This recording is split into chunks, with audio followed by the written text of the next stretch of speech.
လူတွေကထင်တယ်အတွက်တာရောပါသွားလို့ရှိရင်တူနဲ့တူကွဲသွားလိမ့်မယ်လို့ထင်တယ်မဟုတ်ဘူးတန်ရောစဉ်နဲ့တွေ့တာဟာမေတ္တာနဲ့တွေ့တာနဲ့မတူတူနဲ့တူမေတ္တာနဲ့ကုညီဆောင်းလျှောက်တာကမှပိုးခိုင်တာတန်ရောစဉ်ကမခိုင်ဘူးတန်ရောစဉ်ဆိုတာကိုယ်အလိုချလေးဖြစ်နေတုံးနဲ့တန်ရောစဉ်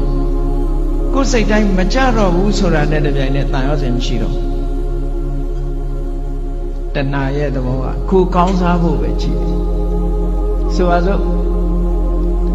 သားသမီးတွေကိုမိဘတွေကချစ်တယ်နဲ့ပြောကြတယ်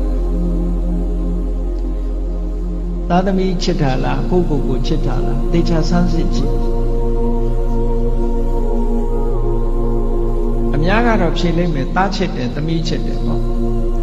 ဒါဖြင့်အဲ့ဒီသားသမီးကိုဘာကြောင့်ချစ်နေတာတုံးလို့မေးလိုက်လို့ရှိရင်ဒီသားသမီးလေးကိုကြည့်ပြီးတော့ကိုယ်စိတ်ထဲမှာစိတ်ချမ်းသာတယ်အာကိုနေတယ်ယုံကြည်နေတယ်ငါသက်ကြီးရင်ငါသားလေးကငါဆောင်းရှောက်မှာပဲငါသမီးကငါဆောင်းရှောက်မှာပဲနဲ့ဟော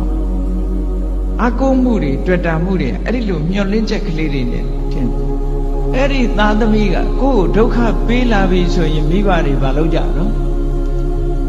အိမ်ကနေနှင်ချပြီးအမွေပြတ်ကြော်ညာကြတယ်မဟုတ်လားအဲ့ဒါဖြင့်အဲ့ဒီသားသမီးကိုချစ်တယ်ဆိုတာဘာကိုချစ်တာတော့လို့မေးလို့ရှိရင်ကိုယ့်ရဲ့ပျော်ရွှင်မှုကိုဖျက်ဆီးလာပြီးကိုယ့်ရဲ့ဘဝကိုထိခိုက်လာပြီးဆိုလို့ရှိရင်အဲ့သားသမီးမချစ်တော့ဘူးအဲ့ဒါကိုကြည့်မယ်ဆိုရင်မိဘတွေကတကယ်ချစ်တယ်ဘာကိုချစ်တာတော့ကိုယ့်ဘဝကိုချစ်တယ်ပဲကိုယ့်ဘဝကိုထိပါလာပြီးနှောင့်ယှက်လာပြီးဆိုရင်လက်မခံတော့ဘူးလေချစ်လာပါတယ်ဆိုတော့ဇနီးမောင်နှံတွေ divorce လုပ်ကြတယ်၊ကွာရှင်းကြတယ်။ဘာဖြစ်လို့ပြောကြတဲ့အခါမှာစိတ်သဘောထားချင်းမတိုက်ဆိုင်လို့ဆိုလိုတာကသူ့စီကကိုပျော်ရွှင်မှုမရဘူးကိုယ့်စီကသူပျော်ရွှင်မှုမရဘူးကိုယ့်ရဲ့ပျော်ရွှင်မှုတွေဆုံးရှုံးကြတယ်အဲ့ဒီဆုံးရှုံးတာကိုမကြိုက်တာပဲမှန်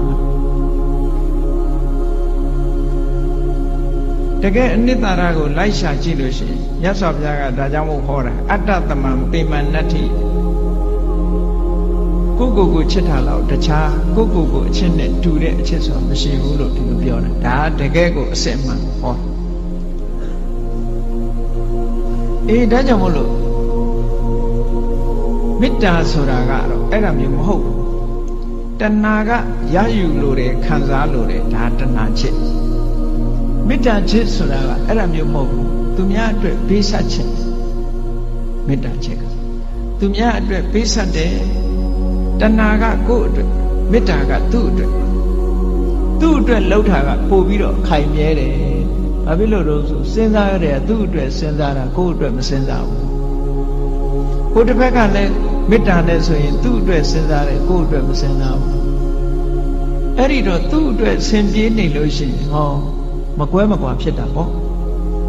ဟိုလူကလည်းငါအတွက်စဉ်းစားတယ်ဟိုလူကလည်းငါအတွက်စဉ်းစားတယ်နှစ်ဦးကိုယ့်အတွက်ကြည့်ပဲစဉ်းစားတယ်လိုဘဖြစ်နေတဲ့အချိန်မှာတော့ကိုယ့်အတွက်ဖြစ်နေရင်ခြေတတ်တယ်ကိုယ့်အတွက်မဖြစ်တာနဲ့တပြိုင်နက်ခွဲကြရော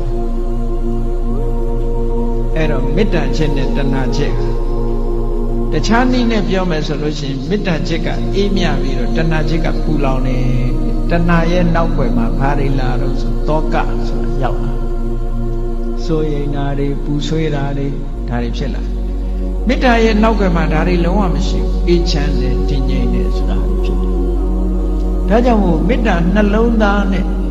ချစ်နိုင်အောင်ကြိုးစားအဲ့ဒါပို့ပြီးတော့ခိုင်မြဲတယ်